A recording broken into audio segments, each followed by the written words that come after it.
Welcome back. Thom Hartmann here with you. And big goings on over at the Department of Justice right now after the Supreme Court blew up the Voting Rights Act, or at least Section 4 of it, which said, here are the states that have historically discriminated, and, you know, here's how we're putting forward these folks, these particular states and these particular counties that have to be looked at.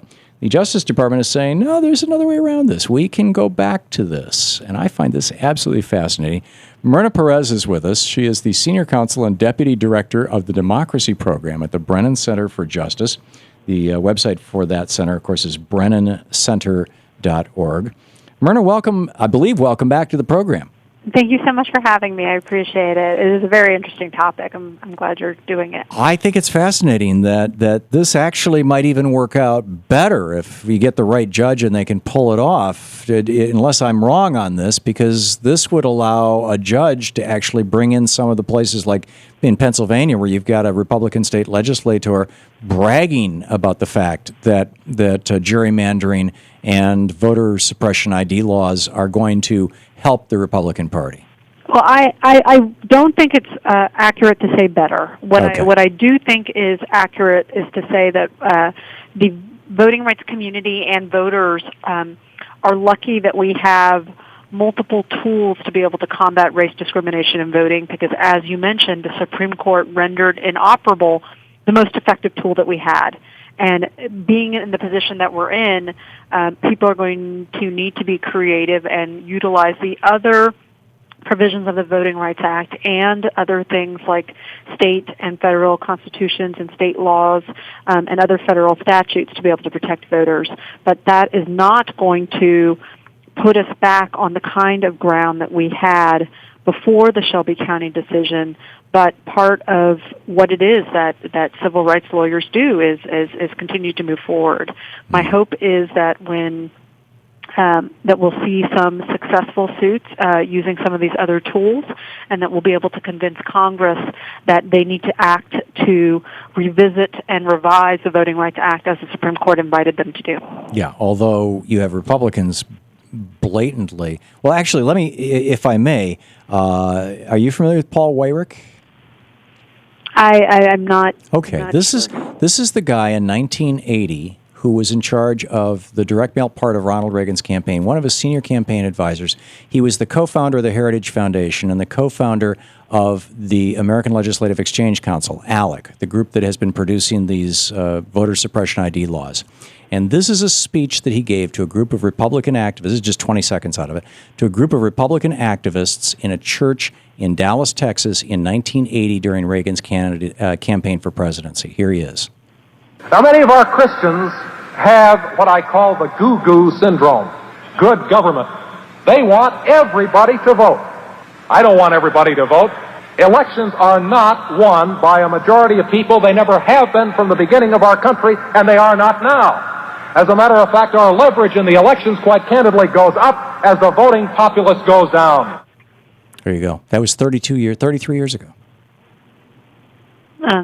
That is an unfortunate point of view. I think one that is out of touch with most Americans. I think most Americans believe that when you step into the ballot box that you are able to cast a ballot that is free from racial discrimination, and I think that voters will expect our Congress members to honor the promise that our Constitution makes, that people are going to be free from racial discrimination when they vote.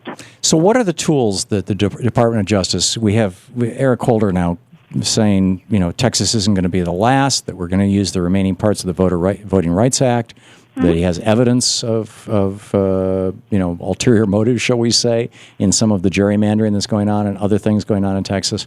What are some of the tools that he has available to him?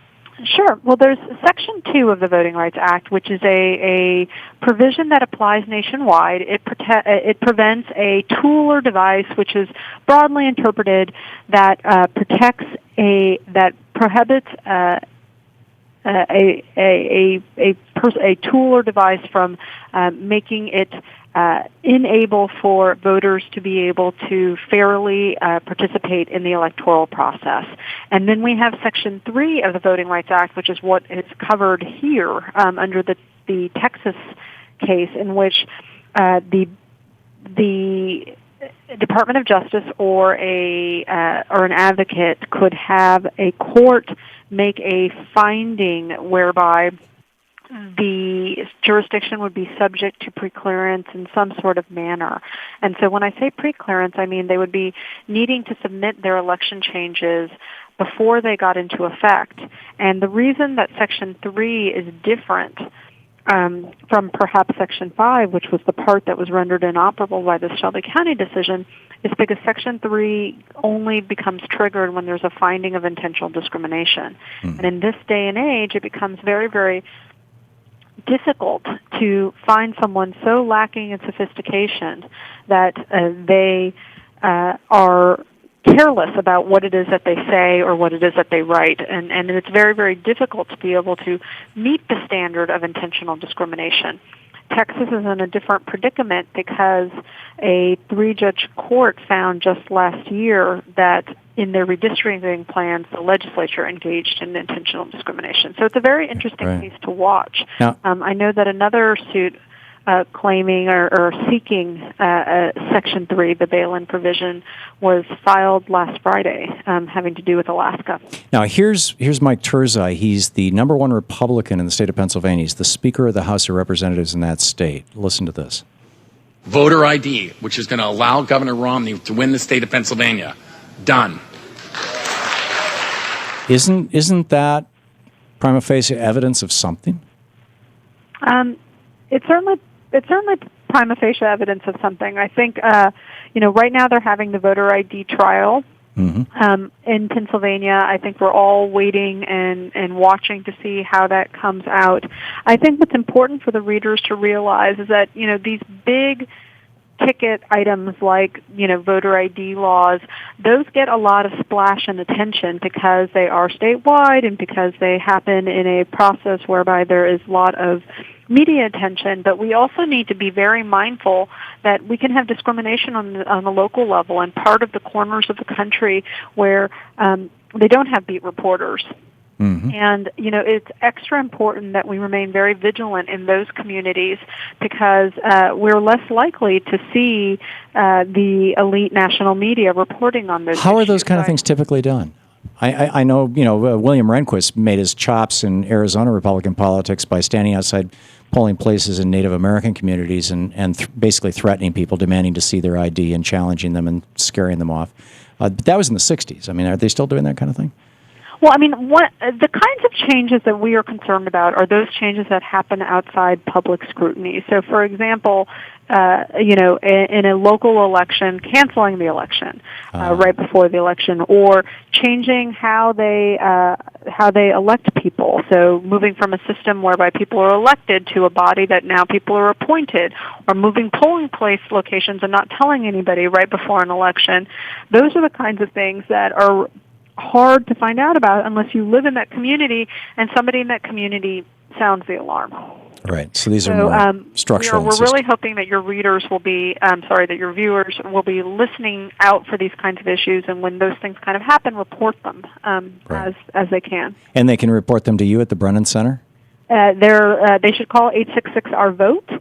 866-OUR-VOTE. There's someone that'll take an intake there, and we're available on the website when we certainly get lots of emails from interested viewers and interested organizations and interested audience members, and we are a public interest organization that tries to respond as quickly as we can. That is great. Myrna, the Brennan Center for Justice, BrennanCenter.org, 866, you said, Myrna? 866 OURVOTE, Our Vote. Myrna, thank you so much for being with us. Thank you. Bye-bye. Great talking to you.